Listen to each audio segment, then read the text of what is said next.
Amigos queridos, é uma alegria enorme voltarmos aqui às redes sociais da Federação Espírita do Amapá para mais uma reflexão acerca da nossa amada doutrina espírita. Hoje vamos falar sobre a prece. O tema da nossa palestra é a prece segundo o Espiritismo. São preciosos ensinamentos que nos auxiliam a orar com qualidade. É verdade, nestes momentos tumultuosos e desafiadores, nunca foi tão útil orar.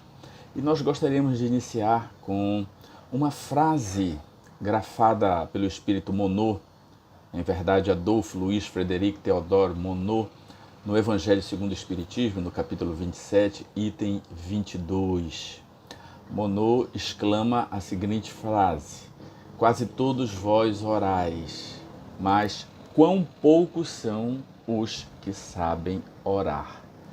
Então essa reflexão de Monod já nos mostra que há uma técnica, que há uma forma, que há um sentido, uma técnica para que nós aprendamos a orar. Porque se todos nós oramos, quase todos nós, diz Monod, quão poucos sabem orar com qualidade. E é essa a conversa que gostaríamos de entabular hoje, ok? Então nós vamos falar do capítulo 27 do Evangelho segundo o Espiritismo, Pedi e obtereis. Dizem os Espíritos. A prece é uma invocação mediante a qual o homem entra pelo pensamento em comunicação com o ser a quem se dirige. E aí já vem o primeiro conceito que deflui da lei de adoração. Adorar a Deus não é entoar apenas cânticos de louvores, gastar inúmeras frases e palavras bajulatórias. Não. Orar a Deus, nos dizem os Espíritos o livro dos Espíritos, é se aproximar dele pelo pensamento. Então, orar a Deus é pensar nele, é aproximar-se dele. E a prece é a forma, né? É uma invocação, é elevação de um pensamento da criatura ao Criador. Essa é a nossa compreensão de prece. Não é repetir palavras, fórmulas sacramentais. E nós vamos encontrar no livro O Livro dos Espíritos, na questão 659, qual o caráter geral da prece. Formula a questão Allan Kardec. E as entidades venerandas respondem: a prece é um ato de adoração. Orar a Deus é pensar nele, é aproximar-se dele, é pôr-se em comunicação com ele, em comunhão com ele. Há três coisas que podemos propor-nos por meio da prece: louvar, pedir e agradecer. Então, esse ato de oração, de adoração que já falávamos, nos aproxima. É verdade que nós estamos mergulhados no fluido cósmico universal. É verdade que Deus é onisciente, sabe tudo, é onipresente, está em todo lugar. É verdade, Ele nos sonda e está sempre em conexão conosco. Mas é da lei divina, que há um dever da criatura dela se conectar com Deus. A gente pode entabular o seguinte raciocínio: ora, se Deus sabe tudo, está em todo lugar, sabe os nossos mais secretos pensamentos, então a gente não precisa orar a Ele. Ledo engano, porque quando nós nos aproximamos de Deus pelo pensamento, há efeitos sobre isso que nós vamos já verificar quais são. Porém, há três coisas que devemos fazer quando nos colocamos em comunicação com Ele. Há três partes distintas que devemos observar em nossa prece. Primeiro é louvar. É reconhecer no Pai Celestial o Criador de todo o universo. E sendo Ele o Criador, o Ser Todo-Poderoso, é dever de nós nos submeter à sua lei, ao seu amor. Então o ato de louvar é reconhecer que Ele é o Criador. porque Ele é a inteligência suprema do universo, a causa primária de tudo que há, o Pai de amor e bondade. Quando nós nos dirigimos a Deus, nós já estamos louvando-o. Aí depois sim, nós podemos entrar num ato de agradecimento, agradecer pelo dom da vida, pela nossa individualidade, pela nossa imortalidade, pela nossa encarnação, pelo nosso corpo, pela nossa família. São tantas as bênçãos que recebemos gratuitamente de Deus, que a cada oração nós devemos nos lembrar de alguma. E o ato de agradecer psicologicamente é um ato de sabedoria, é um ato de produção de saúde emocional. Então é muito bom agradecer. Agradecer é uma postura de grande sabedoria e de grandes resultados de benefícios. O ser que muito reclama, que muito é negativo, ele produz energias deletérias. E o ser grato é um ser que sabe reconhecer a vida, que mantém sempre um pensamento superior, positivo. E por fim, pedir. Nós, as criaturas divinas, é verdade que Deus sabe tudo, está em todo lugar, é verdade. No entanto, nós temos que expor a Ele as nossas necessidades, as nossas aspirações. E aí vem a fase do pedir, não é? Porque a prece, para ela ter qualidade, para que ela tenha eficácia, ela tem pressupostos. E o primeiro pressuposto que valida o ato de oração, que lhe dá qualidade, vamos dizer assim, é o fervor, a fé. A fé ao ponto de termos confiança, entrega. E essa fé é a fé de que eu estou me reportando a Deus, estou me aproximando dEle e sei que Ele me ouve. Então é uma relação. A prece é uma relação, é uma comunicação da criatura com o Criador. Mas nós temos que ser bem inteligentes nesse diálogo, né? Porque para a prece ser eficaz, precisa saber realmente o que pedir, né? E Deus, Ele sempre é da lei. O Evangelho segundo o Espiritismo nos ensina que Ele sempre nos concederá, quando nós pedimos com fervor e com confiança, coragem. Nós todos passamos por dificuldades e desafios, principalmente nestes momentos que estamos vivenciando no planeta Terra. Então, quando nós pedimos coragem, Deus manda os seus influxos e nos fortalece a alma. Então, é uma virtude. Pedir virtude é sempre muito bom. E aí vem outras virtudes que nos são extremamente importantes neste pedido, deste diálogo com Deus, que é pedir coragem, paciência, resignação, esperança. É verdade, quando nós pedimos coragem, paciência, que é a ciência da paz, saber esperar, quando nós pedimos resignação, que é a aceitação lúcida de tudo que nos acontece como próprio da sabedoria divina para nos educar, nos estimular ao crescimento espiritual, nós nos resignamos. É uma coragem que nasce da compreensão do porquê do desafio, da dificuldade, da dor, do sofrimento. Então a resignação não é um estado mórbido, não é um estado do coitadinho, do masoquista que gosta de sofrer. Não, a resignação é diferente. A resignação, ela nasce da compreensão da lei divina e de nos comportarmos segundo esta compreensão. Essa é a fé raciocinada que a doutrina espírita nos inspira. E depois esperança, não é? Esperança de que tudo passa neste universo. Há um tempo para tudo, está no Eclesiastes. Tempo para plantar, tempo para colher, tempo para sorrir e tempo para chorar. É de bom tom de equilíbrio emocional que nós não estejamos rindo 24 horas por dia. Felizes, serenos, tranquilos 24 horas por dia durante muito tempo. Assim não pode, é impossível. Nem tampouco estarmos tristes, doloridos e sofridos 24 horas por dia, 7 dias por semana, 30 dias por mês. Não.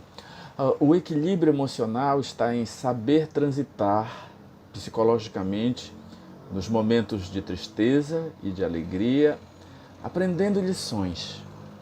E o bom equilíbrio é saber cultivar e passar bem pelos dois momentos desafiadores e aprender com eles.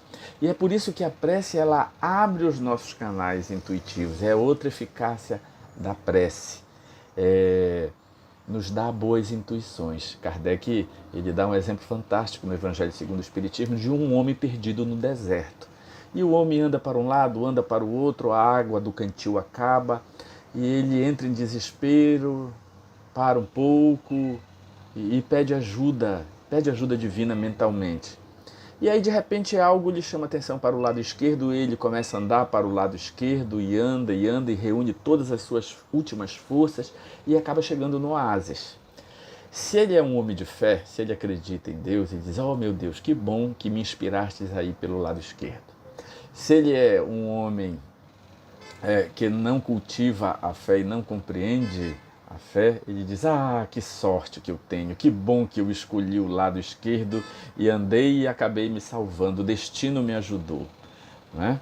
Então essas intuições para as dificuldades que passamos é um prêmio da eficácia da prece, deflui da prece, é da lei divina, ok?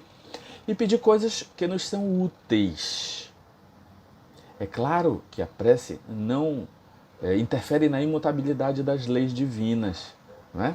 Porém, o que devemos pedir são utilidades para o nosso ser indestrutível, nosso ser espiritual. Claro que nós temos necessidades humanas, físicas, as temos sempre. Porém, quando nós devemos, ao compreendermos a doutrina espírita, nasce em nós uma compreensão que tudo que nos ocorre é muito bom. Tanto os momentos felizes, os momentos de rir, quanto os momentos de chorar, são oportunidades de aprendizado e de crescimento para a vida espiritual, para a vida imortal. E nós vamos compreender bem isto quando sairmos do corpo. Vamos entender todos os porquês das nossas dificuldades, todos os porquês também dos nossos êxitos. Quando oramos e temos o auxílio da espiritualidade superior, que é a providência divina em nós. A utilidade, então, da prece é muito importante, né? E aí nós vamos vendo também uma questão importante dentro da lei divina que regula este intercâmbio da criatura com o Criador sobre a eficácia da prece, é o binômio merecimento e misericórdia. Porque mesmo seres imperfeitos que somos, cheios de dívidas, cheios de defeitos morais, ainda assim, quando Deus aplica a sua justiça, Ele aplica a sua justiça com amor, com misericórdia. E aí, mesmo sem termos grande merecimento, Ele abre créditos especiais ou nos dá moratória, porque quando nós temos que passar por uma expiação muito grave, nós só passamos, às vezes, depois de várias encarnações. Quando nós estejamos mais fortalecidos espiritualmente, é quando a cobrança vem, porque a cobrança não é punitiva, é educativa. Então, esse binômio de merecimento e misericórdia, nós podemos acionar essa misericórdia divina pedindo sim, conversando com Deus: oh, meu Pai, a barra está pesada, eu não estou suportando, eu sei que me comprometi antes de nascer, passar por essas experiências, mas eu confesso-te que não estou conseguindo. E aí você acaba manejando energias espirituais e acaba adquirindo novos créditos ou novas moratórias para você passar pelas dificuldades. E Deus é bom e sempre ajuda quando nós pedimos aquilo que é útil para o nosso ser espiritual.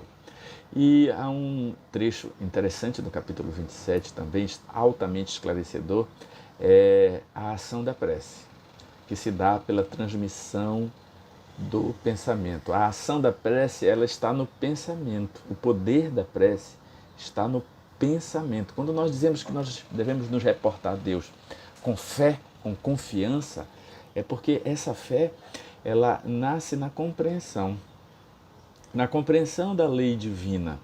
Então, quando nós pedimos em prece, quando nós oramos, o nosso pensamento ele não fica dentro da nossa caixa craniana. O nosso pensamento ele se irradia em ondas mentais.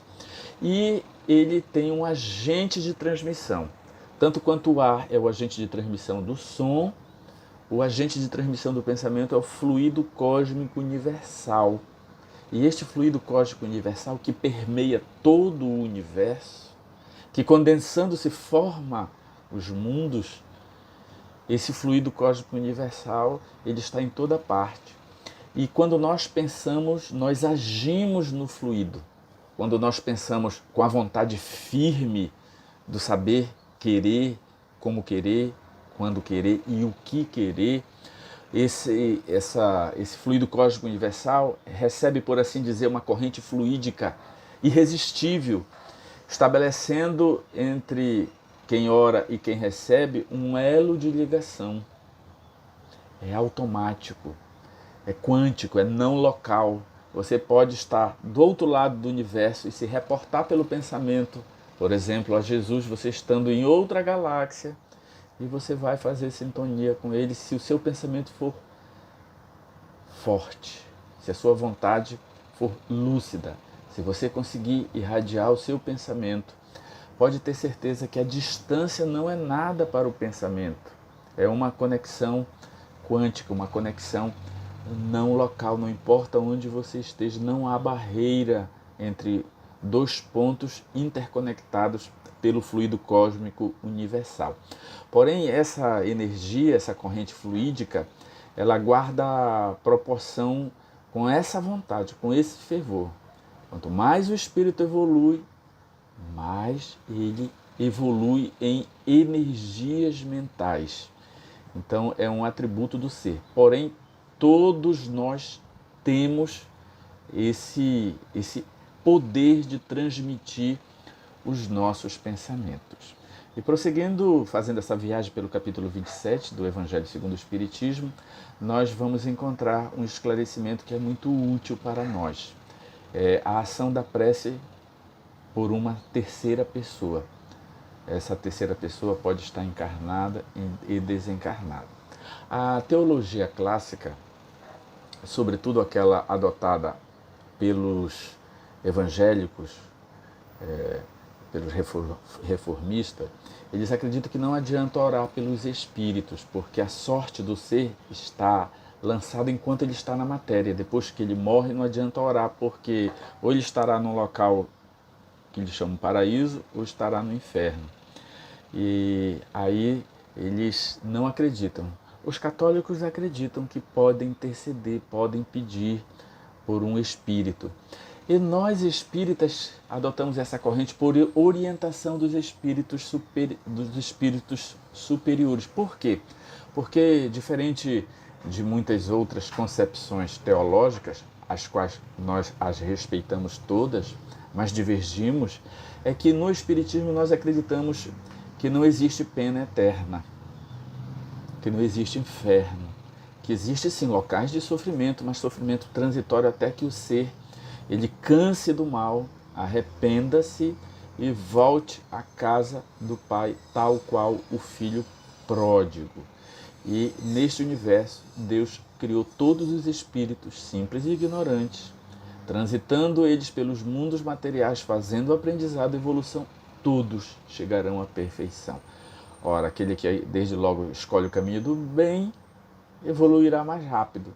E aquele que escolhe o caminho do mal, mesmo assim, um dia ele cansará.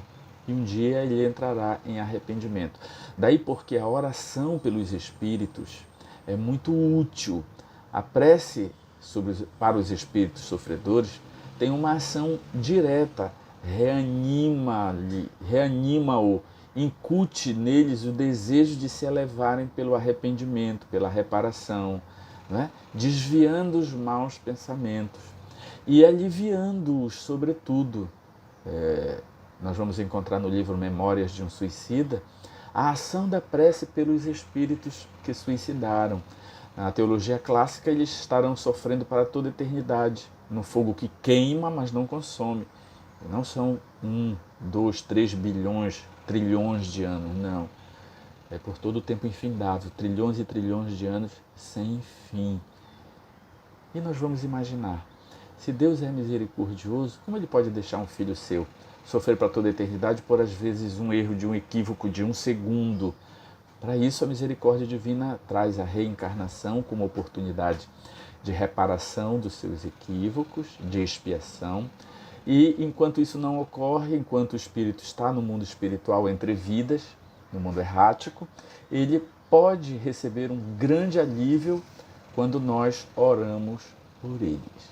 E aí nós chegamos agora numa parte que é muito útil, porque é a parte prática do capítulo 27, segundo o Espiritismo. O capítulo 27 do Evangelho segundo o Espiritismo, ele fala da maneira de orar. Aí vem a dica prática dos Espíritos a Allan Kardec.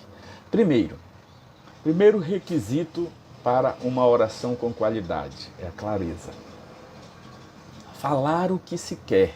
Cada palavra deve despertar uma ideia. Deve haver uma sequência lúcida. Assim como você dialoga com alguém, o seu diálogo tem início, introdução, desenvolvimento e conclusão, assim deve ser a nossa prece. Nós nos lembramos do saudoso Luiz Gonzaga Pereira de Souza, presidente emérito, fundador da Federação Espírita. Ele conta que no evangelho que eles faziam semanalmente, o Evangelho no Lar, ia um amigo dos filhos dele que era muito atrapalhado das ideias. E às vezes eles tinham o costume de cada semana uma pessoa da família fazia prece. E este convidado, que era muito querido, mas tinha assim, uma dificuldade muito grande de comunicar-se. Ele, quando era a vez dele orar, ele começava a orar assim: oh meu Deus, pode ser que sim, pode ser que não, mas quem sabe? E ele ia repetindo essas palavras e no final de contas ele não orava, ele não falava nada. E todos tinham uma alegria imensa de ver a prece daquele que muito falava e nada dizia, porque era uma pessoa prolixa. Ele falava e as suas palavras não encadeavam ideias. Então, o primeiro requisito para a oração é que, sendo ela um diálogo com Deus, deve-se ser clara naquilo que se quer falar. Um item muito importante que precede a tudo, inclusive, é o recolhimento. Quando Jesus diz: quando quiseres orar, entrai para o quarto, fechai a porta e orai em segredo, porque Deus que te ouve em segredo te atenderá. Né? Então, isso, quando Jesus disse entrai no quarto, fechai a porta, é o recolhimento. É preciso entrar num estado de serenidade interior. Tem gente que gosta de fechar os olhos, tem gente que gosta de orar de olhos abertos. Não importa, o importante é você recolher-se. Produzir uma onda mental chamada onda mental alfa, que é uma onda mental mais serena, porém de grande amplitude e de grande força energética. É nesse estado de serenidade que você consegue projetar pensamentos mais profundos, uma comunicação com maior energia atuando no fluido cósmico universal. Então é preciso um estado de recolhimento, ok? Esse estado de recolhimento, inclusive, ele não precisa ser dentro de um templo religioso, no centro espírita, de uma igreja. Pode ser em qualquer lugar que você possa se aquietar um pouco, respirar fundo, acerenar o coração, acerenar os pensamentos e aí sim começar a orar. Outro item importante é a concisão. Falar o que se quer em poucas palavras. Aquelas preces bajulatórias de meia hora ou a repetição infindáveis de preces, elas pouco significam, já que o processo de orar é entrar em sintonia e comunicação com o ser a quem se destina. Se você ficar repetindo palavras, é como um amigo viesse conversar com você e repetisse a mesma frase 20 vezes, 30 vezes. Não há razão de ser. Então a concisão é outra dica da maneira de orar que os Espíritos nos dão. Outro item muito interessante é o coração puro, coração purificado de todo ódio. É aquela parte do Evangelho, quando Jesus diz, quando quiserdes orar ao Pai, quando quiser entregar a sua oferenda no gasofilácio, primeiro deixai lá ao pé do altar e vá primeiro reconciliar-se com o vosso inimigo, a fim de que a sua oferenda seja agradável a Deus. A prece é a mesma coisa. Você já parou para pensar, para orar num momento de grande raiva? Não dá, o coração está pesado, não tem condições de recolhimento, de serenidade, de unção, de fervor, porque você está com o coração pesado. É verdade que é natural aos seres humanos ainda entrarmos em momentos de raiva, de explosão. Isso ainda é da nossa imperfeição. Aqui que ele está falando da pureza de coração é não guardar ressentimento, não sentir e ficar ressentindo e acumulando o pensamento vicioso de ódio, de mágoa. E esse que é um problema muito grande quando nós queremos orar e não conseguimos, ok? Outro ato interessante é a humildade, né? A humildade é muito importante para o sucesso da prece, né? Aquela prece do justo e do pecador, né? Quando um fariseu, né, estava orando e um publicano, e o fariseu dizia: oh meu Deus, poxa vida, que bom que eu não sou igual a esse publicano, eu dou o dízimo, eu faço bem, e ele não, ele é um homem pecador. E aí o publicano, por sua vez, orando, batia no peito e dizia: oh meu Deus, me perdoa que eu sou um grande pecador. E aí Jesus diz que este saiu justificado e aquele não. Então humildade é o ato de submissão ao Pai Celestial. Tem gente que faz uma prece como que dando ordem a Deus. Imagine a criatura querendo dar ordem ao Criador. Isso é um ato de orgulho, né?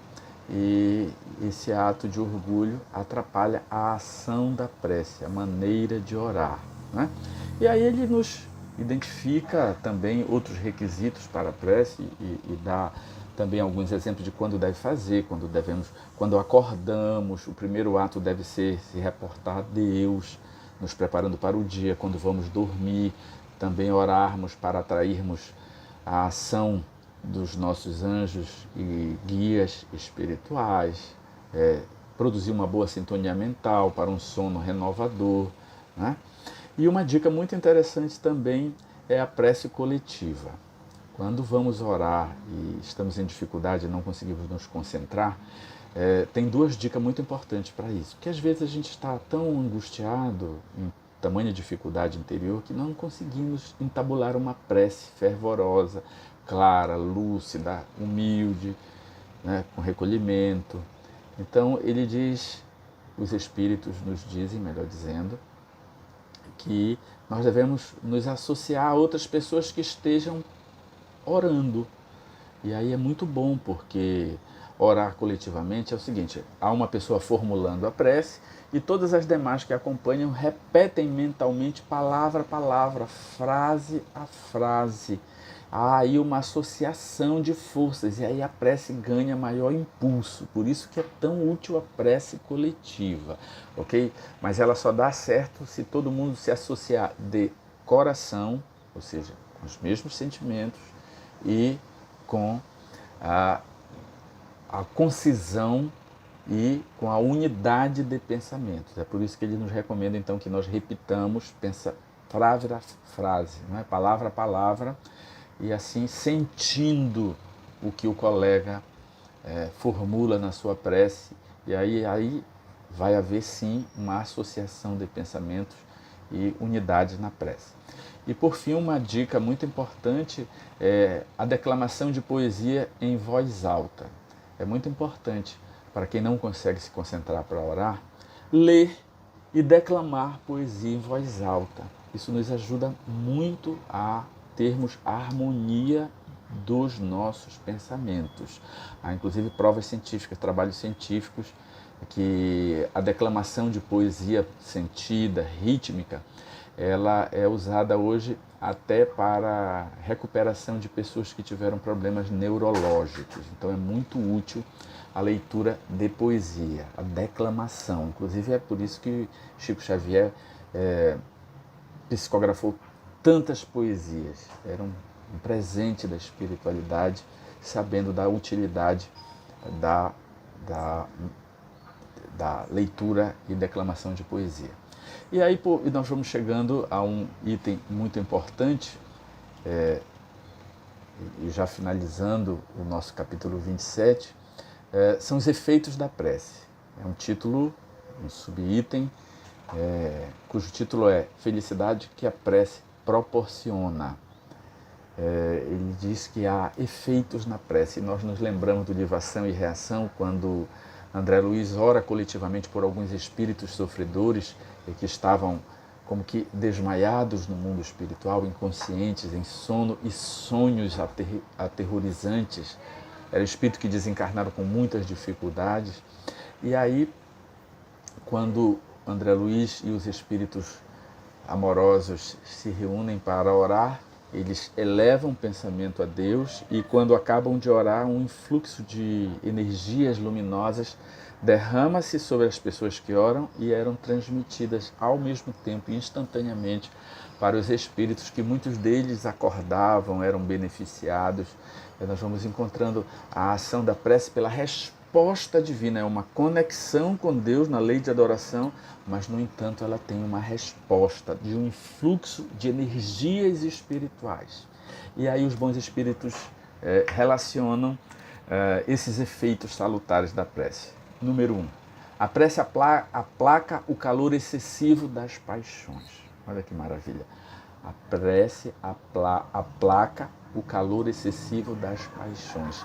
Então, nos ajuda a diminuirmos o calor das paixões. Alivia, serena quando nós estamos dominados por paixões. A paixão é muito importante para nós porque nos impulsiona. Porém, quando ela nos domina, já pode causar algumas dificuldades. Outro efeito é livra das tentações. Todos nós temos fraquezas, são as nossas tentações. O Chico brincava dizendo que a tentação é igual a um cachorro bravio, um lobo que corre atrás de nós, que nós corremos dele, mas ao mesmo tempo o nosso inconsciente diz: eu estou correndo, mas me pega. Não é? Então a paixão, as tentações, melhor dizendo, são as nossas fraquezas. Por exemplo, uma garrafa de aguardente, para quem não bebe, é apenas um objeto, mas para quem é alcoólatra é um delírio, é uma tentação irresistível até que ele consiga abrir e embebedar-se. É a tentação. E nós temos inúmeras outras tentações que são vícios, e nem sempre físicos, e muitas das vezes morais. A tentação, por exemplo, de falar mal dos outros. Temos um amigo querido que já está no mundo espiritual, o Dr. Sinésio, um grande psiquiatra paraense que viveu aqui em Macapá conosco e trabalhou na federação. Ele dizia: mas é tão bom falar mal dos outros, a nossa língua coça e a gente se compraz. É verdade, porém há um efeito. Quando a gente fala mal dos outros, a gente irradia uma energia negativa para eles, e essa energia negativa volta para nós. Então é uma tentação inferior. Outro efeito da prece é que a alma se desprende da matéria e penetra nos mundos etéreos.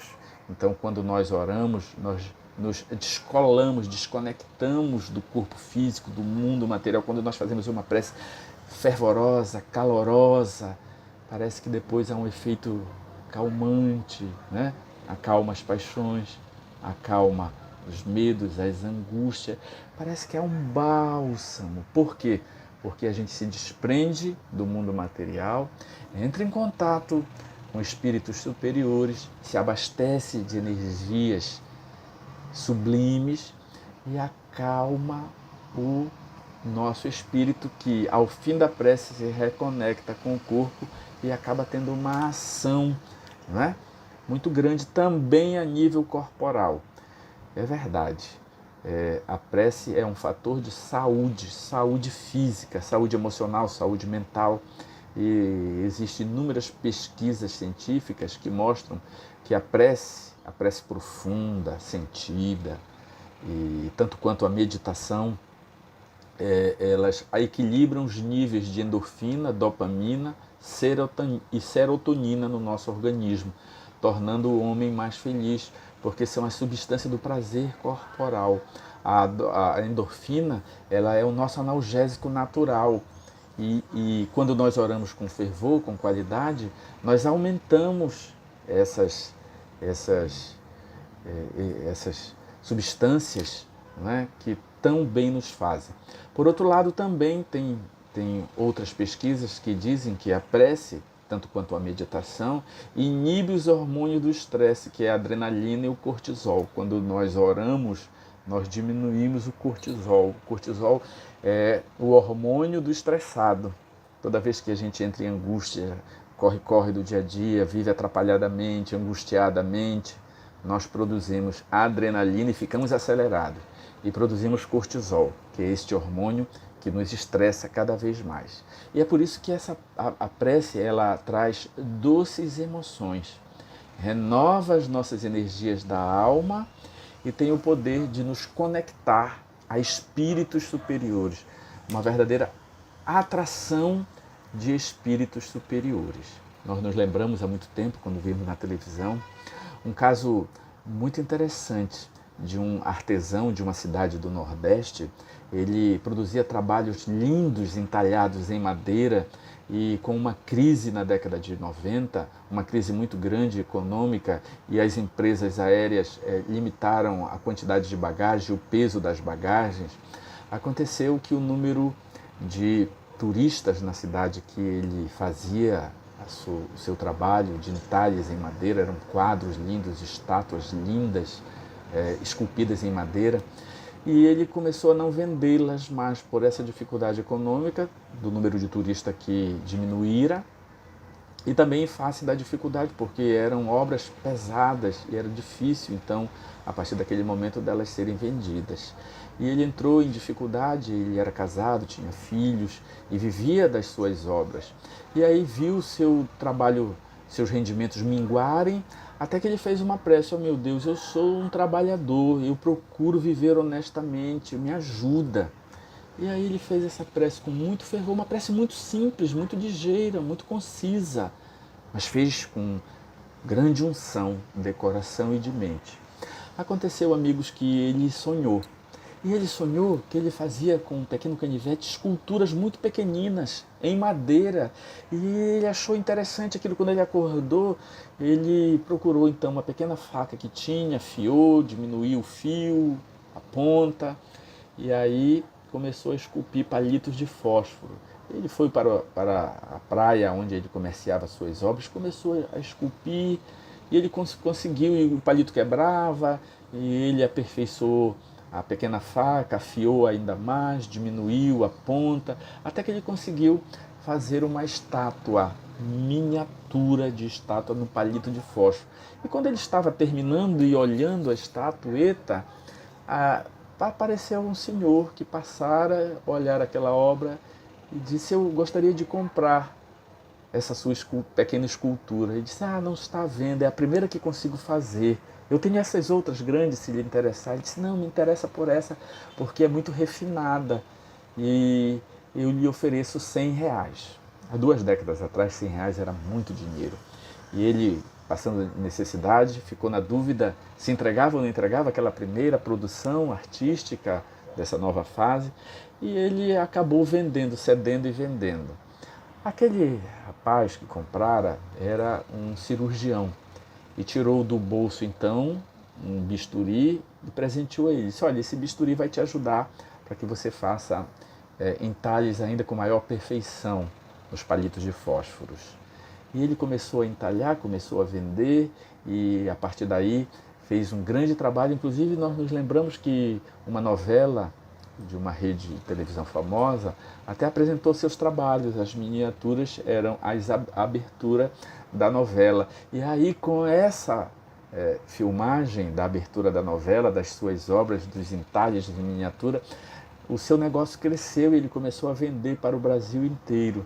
Vejam, amigos, de uma pequena prece, houve toda uma estrutura espiritual para lhe atender nas suas dificuldades. ele teve o mérito de acatar a intuição, de registrar o sonho, que com toda certeza foi uma inspiração dos bons espíritos, e ele colocou mãos à obra. Ajuda-te e o céu te ajudará. A prece, ela é essa corrente de força que nos ajuda. Os céus nos ajudam, os espíritos nos ajudam, mas nós temos que agir, fazer a nossa parte. E a prece é esse manancial de bênçãos estimuladoras a uma vida mais plena, mais feliz, sobretudo nestes momentos desafiadores.